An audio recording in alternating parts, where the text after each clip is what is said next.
You hear in the background are some of my students talking. They have displaced me from my kingdom, so I'm working at your desks to finish this problem with the robber.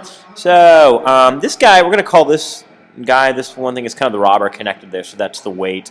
We've got a tension 1, and we've got a tension 2, like this. So let's go ahead and figure some things out. So based on this, we've got the weight pointing down, and I know that here I've got two components I've got T1 cosine 35, T1 sine 35,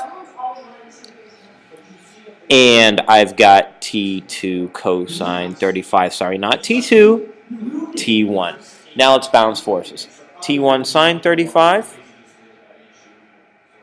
equals the weight, and T1 cosine 35 balances T2.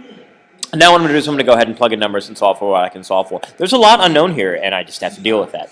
So I have T1 sine of 35 equals 80 times 9.8. And now I can actually go ahead and get T1. So T1 is going to end up being 80 times 9.8 divided by the sine of 35. And that actually gives me one number, which is going to be, so that's about 1367 newtons. And now I can get T2 by back substituting. So I'm going to get T1 cosine of 35, that equals T2 from my equation up here. And that's going to be 1367 times the cosine of 35.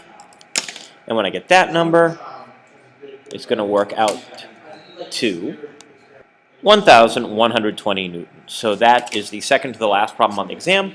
I'll do the very last problem on the next video.